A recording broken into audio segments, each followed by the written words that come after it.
हमारे अपने मसाइल हैं, हमें अदालतों की तरफ से माजी में कभी इंसाफ नहीं मिला। अगर हम डर खौफ का और आप खुशी का इजहार कर सकते, आपने हमेशा माजी में अदलिया को इस्तेमाल किया, आपने जजों को कहलवा कर बीबी को सजाएं दिलवाई हैं, आप जजों के साथ रिश्तेदारी हैं, आप जज ऐलान करते रहे चीफ जस्टिस पंजाब कि हमारा ताल्लुक है मियाँ साहब की जमायत से, ताल्लुक हमें मदद करते रहे। हमारे साथ तो ऐसा केस नहीं है, हमारे साथ तो मुख्तलिफ मामलात है। हम तो अदालतों के दरवाजों में बच्चों समेत बीबी भटकती रहती थी इंसाफ के लिए। अगर हमने अभी किसी रिमार्क से मुतासिर कोई बात की है, हम अदलिया की तौहीन नहीं करें। अगर हम अपने खदशात का इजहार कर रहे हैं, देखिए जिस चीज में से आपको फायदा पहुंचता रहता है आप उसका दामन नहीं छोड़ते। कोई भी इदारा हो जाए, हमें जिससे नुकसान पहुंचेगा हम उसकी बात तो करेंगे ना। आप ऐसी क्यों बात करते? ये इदारा हमारा भी है, सुप्रीम कोर्ट हमारी भी है, चीफ जस्टिस साहब हमारे भी है, हम अपनी हुज्जत तमाम करते। ये कोई बुरी बात नहीं है। वापसी पे कह दीजिएगा, मैं भी कह देता हूं, बाकी तो वापसी में करेंगे ना। मैं सिर्फ ये गुजारिश करना चाह रहा हूँ, ये बात गलत है। आप सुप्रीम कोर्ट से कहते हैं रिलीफ नहीं मिला, आपको कैसे रिलीफ मिले? आपका वजीर आज स्कैंडल में अंदर है, उसमें रिलीफ मांगते हैं, NICL के केस में रिलीफ मांगते हैं, ये एक जुमला तो ना हुआ ना, स्विस केस में रिलीफ मांगते हैं, करप्शन के केसेस में कैसे रिलीफ दे अदालत में? मसला इस वक्त पाकिस्तान का आलमी मसला करप्शन नहीं है। अब आप पाकिस्तान का नेशनल कौमी सलामती का जो मसला है ना, ये कह रहे हैं ना अदालतों से गिला। मैं ये कह रहा हूँ कि अदालतें करप्शन के केस में कैसे रिलीफ दे? मुझे ये समझ में नहीं आ रहा। जो वक्त के बाद 4 साल पे स्टे ऑर्डर है, स्टे ऑर्डर आपकी हुकूमत स्टे ऑर्डर पे चल रही है, ये क्या रिलीफ है? ऐसा हमें तो नहीं मिलता। इस पे भी बात कर लेते हैं। एक छोटा सा जस्ट वन शॉर्ट ब्रेक मुझे लेने दे। मैं इस पे भी बात करना चाहती हूँ कि जो जलसे जुलूस सब कुछ हो रहे हैं, ये इंडिकेटर्स हैं अर्ली इलेक्शंस के या नहीं?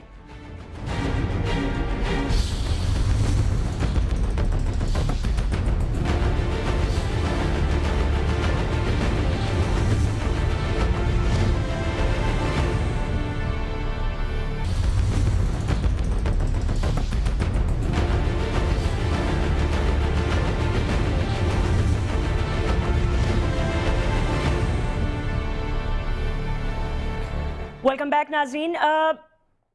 फौज का मुराल बुलंद है, फौज का मुराल पर पस्त करने की कोशिश की मेमो में सच्चाई है। अगर एक मुल्क के chief of the army staff ऐसा हल्फिया बयान जमा करवा दें तो मुल्क की जमहूरियत पर और कौमी इदारों पर क्या असर हो सकता है? ये हल्फिया एक जवाब उन्होंने जमा करवाया है।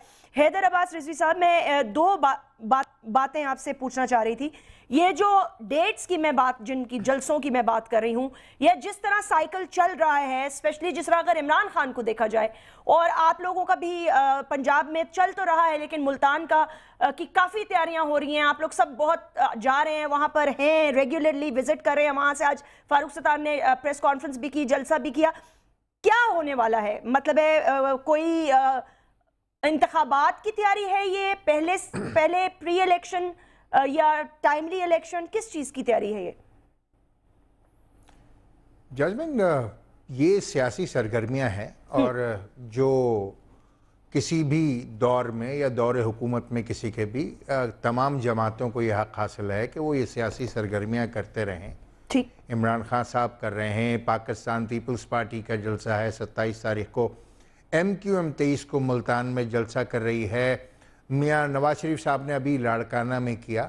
तो ये जलसे जो हैं ये तो सियासी सरगर्मियां हैं। इससे पहले अभी कुछ दीनी मजहबी जमातों ने जलसा किया। तो ये सियासी सरगर्मियां हैं और ये जारी रहनी चाहिए। हमारा फोकस साउथ पंजाब है और साउथ पंजाब में जो एक जालिमाना निज़ाम कायम है और जिस तरीके से जागीरदार और वडेरे वहाँ पर दरअसल हुक्मरान हैं और जिस तरीके से उस इलाके की महरूमियाँ हैं, यकीनन पूरे पाकिस्तान को उस इलाके को फोकस करना चाहिए, चाहे कोई सियासी जमात हो, पाकिस्तान मुस्लिम लीग, नून, पीपल्स पार्टी, दीगर जमातें, सबको इस इलाके को फोकस करना चाहिए क्योंकि वो पाकिस्तान का पसमानदा तरीन इलाका है।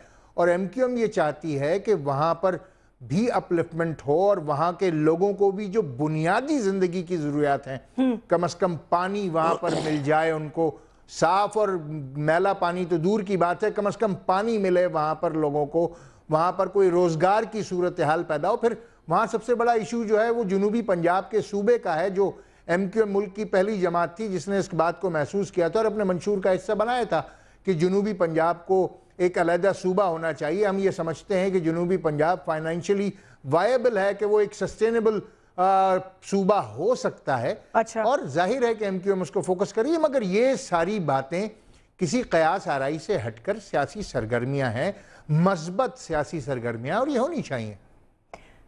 जो ये साउथ पंजाब के हवाले से सूबे की भी ये बात कर रहे हैं, और आप इस पे कमेंट करना चाहेंगे? मैंने जो शुरू में एक बात की कि दो चीज़ें जो हैं वो मुल्क में काफ़ी खतरे की घंटियां हमेशा बजती हैं जब भी इस तरह की बात होती है।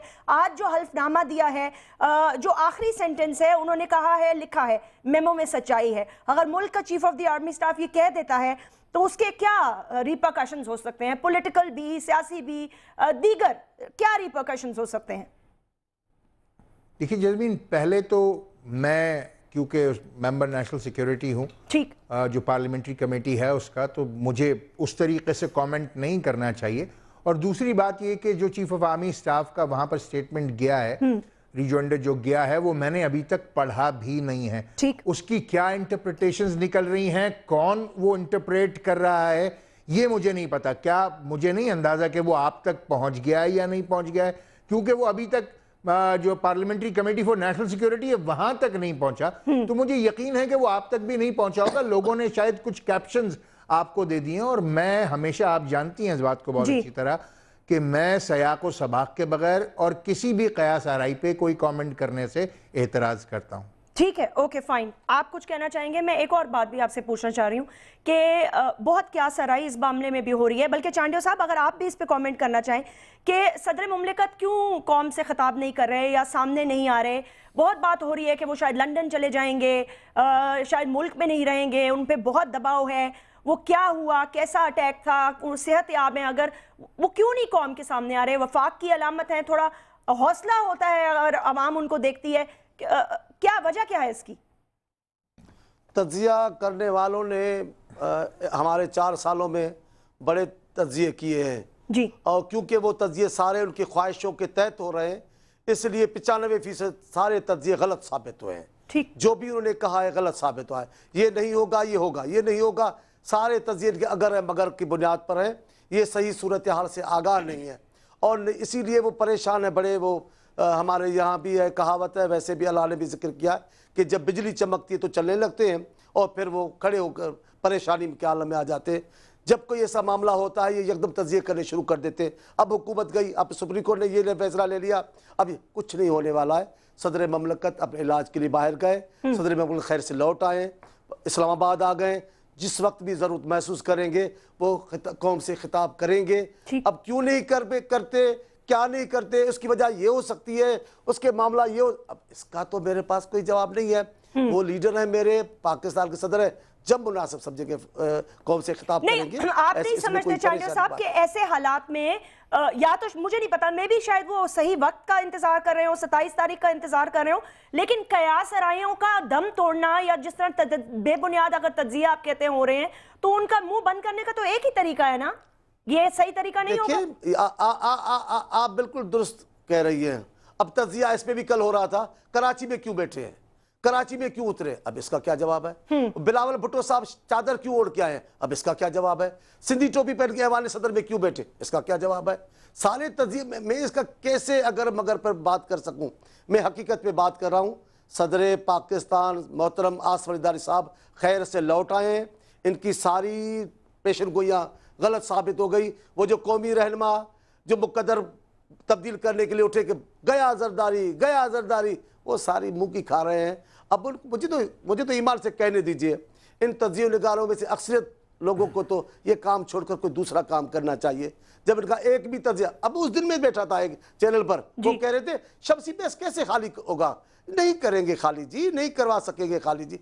वो जी वो खाली हो गया, अब क्या कहोगे? नहीं हो, ठीक है, हो गया चांडियो साहब, लेकिन देखिए जैस्मीन, एक रियायत हमें भी दे जी। ईमान से आप अपनी बिरादरी की बात करके नाराज ना हो, आप सही बात कर रहे हैं, लेकिन मेरी भी सुने जी, मेरी भी सलाह सुने ईमान से। कभी जब हम कोई गलती करते हैं, आप हमारा एहतसाब करती हैं और हम हर वक्त कटड़े में खड़े हैं आपके लिए।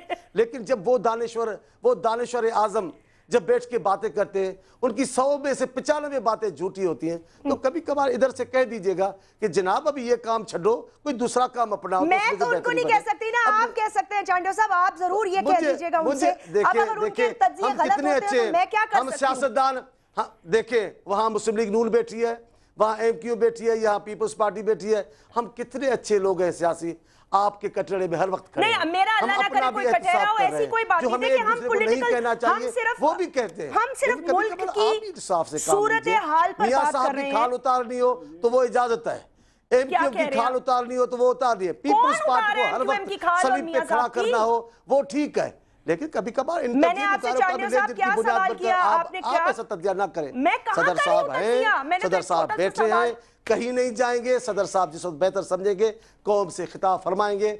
लंदन जा रहे हैं, लंदन नहीं जा रहे, कुछ कहना है आपको? नहीं कहना तो मैं चाहूंगा, आप तो उधर ही वो, मैं क्या मतलब मैंने तो छोटा सा सवाल किया भाई, जवाब तो नहीं मिला ना आपको पूरे उस प्रोग्राम में। आपका जो सवाल था शुरू से उसका कोई जवाब तो नहीं मिला ना। बात यह है, देखें सूरत हाल में अब भी कह रहा हूँ इंतहाई नाजुक है, इन्हें समझना चाहिए और उसको रिजॉल्व करने। ये तो कह रहे थे ना कि चले अब कह दिया, हमने हमेशा कहा है, हमने कभी भी एक दफा भी नहीं कहा। हमारे साथ इन्होंने ज्यादती की, चालाकियां की, मायदे करके तोड़े। और ये कोर्ट कह रहे थे कि कोर्टों ने फैसले किए, डोगर से नवाज शरीफ, शहबाज शरीफ को नाअहल करार दिलवाया इन लोगों ने, और उसके बाद डील करने की कोशिश की, ठीक है। और आज सूरत हाल देखें इस पार्टी की, ये कहते हैं जनरल जॉन्स ठीक कह रहा है, आर्मी चीफ हमारा ठीक नहीं कह रहा। अपने आर्मी चीफ पे एतमाद नहीं है जो एक पिच पे है, लेकिन सारी पीपल कहाँ हैं आप? सुने ना, ये कह रहे हैं कि जनरल जॉन्स ठीक कह रहा है। सारे इनके जो बदर जुमर है, जो इनके जो तजिया निगार है, तजिया निगारों की, वो कह रहे हैं जी जनरल जॉन्स ठीक कह रहा है। भाई तुम्हारा आर्मी चीफ क्या कह रहा है उसकी नहीं सुनते तुम? जनरल जॉन्स तुम्हारा फुफ्फी का बेटा है? तो मैं ये कह रहा हूँ सीरियस गुफ्तगू में इतना एक बेरहम कमेंट, अब मैं क्या करूं ये जो कहानी, जो सवाल गंदम जवाब चना, तो अभी भी ये कह रहे चले जी, अभी वो है ना कि मेरे कत्ल के बाद उसने जफा से तोबा, हाय उस जोत पढ़ने के मुशाहिदा कुछ नहीं करोगे। बात यह है कि आप करो, छोड़ो, अगर नवाज शरीफ के साथ ये चालाकी ना करते, मायदे ना तोड़ते, ये बुरा बात ना आता है। नज़म पढ़कर बात दूसरी बात, ये मैं आपको बताना चाहता हूँ कि इन पे बुरा इन्होंने धोखा दिया। मैंने अभी आपकी तारीफ की है, देखो अब आप इस बात को छोड़ें। इनका बुरा नहीं है, इन्होंने जेबें भरनी है, छोड़े पाकिस्तान की जेबें खाली करके अपनी जेबें भरनी है। बुरा पाकिस्तान का है और चाहते ही हैं कि बट टेन्योर पूरा होना चाहिए ताकि 1 साल और लूट ले, वरना क्या हाल है? क्या रेल चल रही है, PIA चल रही है? मैं भी यही कह रही हूं ना, आपने जो प्रॉपर्टियां बनाई है सब हिलाल में से है। मैं तो ये कह रहा हूं जानती है इतने सालों में अरबपति बन गए, सारे कारोबार फैल गए, ये सब हिलाल की कमाई है। छोड़े और बात करें। अच्छा, और कौन ये बहुत करप्शन हो चुकी, दूसरी बात करें। मैं ये कह रहा हूँ, क्या मैं गलत कह रहा हूँ? क्या आपके लोग 12 अरब रुपए अच्छी बात की है ने रिकवर नहीं किए? एक सेकंड प्लीज, वो हैदर अब्बास रजी साहब इस पे क्या कमेंट नहीं करना चाहते because he is a member of the committee. मैं आपसे खाली एक बात, ये लास्ट कमेंट मुझे दे दीजिए, मैं पूछना चाहती हूँ ये कितना सीरियस है?